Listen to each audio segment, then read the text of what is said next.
So what I'm hearing you say, Paul, is I need to the reason why Carnivore would help me is because I won't be able to take a shit. And that's going to tap into some fuels that I'm not used to burning. But it's also, it's not starving myself, but it is still starving myself. Exactly. What is up, everyone? Carnivorous Alpha Apex Predator checking in. As you all know, I am extremely alpha. In a very predatory sense, I hunt my own prey at the grocery store with a credit card. You've probably heard me in the past say that I'm the most alpha being on this motherfucking planet. I'm the most alpha being on this motherfucking planet, alright? I don't need to be a vegan. But I've actually been lying. I am not the most alpha motherfucking on this planet. A lot of you have been asking who my top inspirations are outside of bacon and murdering animals for being such an alpha apex predator. Well, I have two inspirations, and it is them who are the most alpha beings on this planet, not me. They are Paul Salad and Frank Tofuno. Since there is such an infinite amount of positive qualities between these two carnivore icons, I will dedicate this video to Paul Salad and a separate one to Frank Tofuno. So let's get started with Paul Salad. So Paul Salad is such a carnivorous inspiration to me. One of the main reasons he's such an inspiration to me when it comes to being carnivore is because he's actually redefined what it means to be a carnivore. Usually, carnivore means that you only consume meat. But Paul Salad is such an alpha that on occasion, he hunts down rice cookers, fruit, and bee vomit, the hardest prey to catch of them all. But for me, I feel best when I'm around 100 grams of carbs a day. If I do too much more than that, it doesn't really benefit me. But I do feel like a lot of days having 100 grams of carbs from ancestrally consistent sources is a benefit for me personally. I'll mix fruit, honey, or white rice depending on the day. Some days I don't do any. Some people do okay with sweet potato. I don't love it. A lot of oxalate in there. And the other carbohydrate that some people might be okay with is pressure cooked white rice. Possibly. See how you respond to it. Again, it's going to depend on your metabolic context. It's pretty benign for most people, especially if you pressure cook it and it's white rice. Do not do brown rice. Okay. So where are we so far? If you want to eat plant foods, focus on the fruit. We're going to make animal meat and organs the majority of your diet. I mean, just how predatory and explosive do you have to be to hunt down rice cookers in the wild? Every time that I've tried to hunt down a rice cooker in the wild, I failed miserably.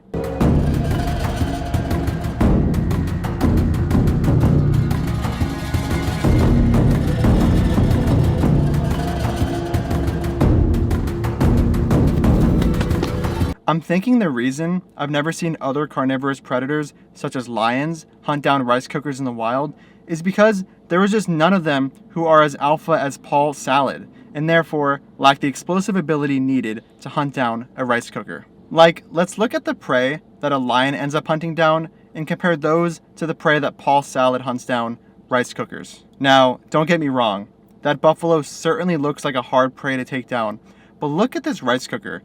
It is certainly prey that only an alpha such as Paul Salad could take down. So much power needed. Can we also just talk about how Paul Salad only consumes his carbohydrate sources from ancestrally consistent sources? For example, white rice, which is bleached from a rice cooker. But I do feel like a lot of days having 100 grams of carbs from ancestrally consistent sources is a benefit for me personally. I'll mix fruit, honey, or white rice depending on the day. I just had no idea that our ancestors were not only bleaching rice back in the day, but also were putting that bleached rice in a pressure cooker. Pressure cookers existed thousands of years ago. How ancestrally consistent of Paul Salad to consume a carbohydrate source which our ancestors did not consume. Not only does Paul Salad consume ancestrally consistent sources of carbohydrates such as bleached white rice from a rice cooker, but he also goes on to pro-meat podcasts which are sponsored by ButcherBox such as the Joe Rogan Experience. And just look at this pure genius that plants rights activist Joe Rogan has even started spouting after hearing the wisdom that is Paul Salad's ideas. I've been telling these people that I eat only meat, and they're like, well, if you eat too much meat, it causes colon cancer, causes this, causes that. And one of the things that I say, and as a talking point that I actually stole from you, is that most plants are inedible, but almost all animals are edible. And when you say that to them, they look at you like, oh, like if you just go out and eat like random plants, you'll get sick as That's real. So like when I tell people I eat mostly meat, they look at me like you're doing something really stupid. Like Rob Lowe started laughing at me. I said I have like an animal-based diet. You know, some people are plant-based. I'm animal-based. I love that word. Yeah, animal-based. Yeah. Just steal what they're saying. Make it better. But what you said, what I've heard you say, that's an accurate way of describing it. Most plants are not edible, but almost every animal is edible. Guys, what genius from Paul's salad. Just wow. It's not like there's a chance that most plants are not edible, but that a diet comprised of plants that are edible yields positive health outcomes. No way at all. It's almost like plant-based dietitians are recommending that we eat the plants that are edible and not the plants that are not edible. Nah, never mind. That can't be it. Guys, I'm still stuck on this, so let's think about this logically. So, according to the FAO, about 4% of plant species are edible. There are around 390,900 plants known to science. 4% of 390,900 is 15,636. So, according to Paul's salad, because there are around 15,636 plants that are edible, we should all be carnivore and not eat any plants at all. Makes sense. Well, not carnivore, but carnivore with fruits, bee vomit, and white rice from a rice cooker. So, after further research on my carnivorous idol and icon, I've also discovered that Paul's salad used to be in the vegan cult in the form of a raw vegan. But I'll tell you, I was a vegan. I was a raw vegan for 7 months when I was a physician assistant. And I want to take this opportunity to apologize to the people I shared an office with because I was such an olfactory nightmare. Oh, you farted up? So, oh, it no. was so bad, Joe. And then when I was a vegan, I lost 25 pounds of muscle mass and all kinds of other issues. 25 pounds from where you are now? Yeah. Wow, you must have been very, very thin. Very skinny. So I'm 170 to 175 now, and I was around 140, so even maybe 30 pounds. Wow. 30 pounds of muscle mass. How did you feel? Not great. Yeah, Joe, so I went carnivore and I lost like 20 pounds and it was just such a good thing. Oh, hell yeah, man. I mean, I'm so happy for you. But did you have any elk at the time? Because like, dude, I cannot express how absolutely obsessed I am with hunting and murdering elk. Nah, I'm not eating any elk right now, but I honestly think that, dude, let's go murder some elk right now. Promise you, dude, it's like the best experience ever. It's like very spiritual. You know, like when you like take the arrow and like just shoot it right in the elk's brain, dude. Like it is such a spiritual experience, dude. You don't even need magic mushrooms to understand what I'm talking about. Yeah, Joe, so I was actually a raw vegan at one point and I ended up losing around 25 pounds. Wow, really? And you lost all that weight because you were vegan, right?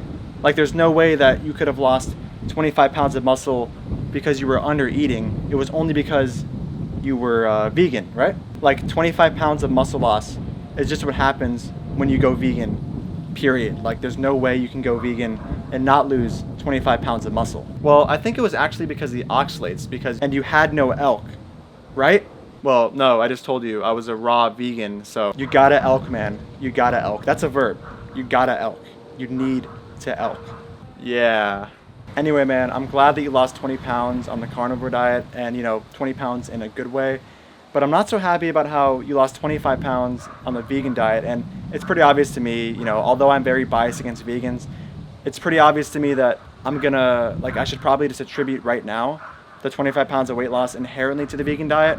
But then in the carnivore case, it's just okay because you were eating meats and I'm very biased towards meat. And I mean, I just think that honestly, if you had elk in the diet with the vegan, like the raw vegan diet, you probably wouldn't have lost that 25 pounds of muscle because elk was just like a magical thing.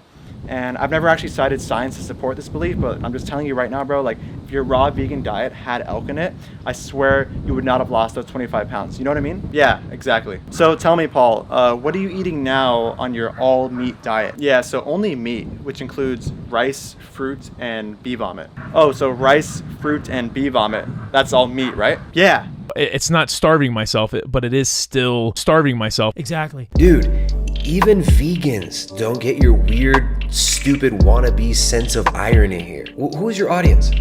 Nobody gets these dumb jokes. Dude, even vegans don't get your weird, stupid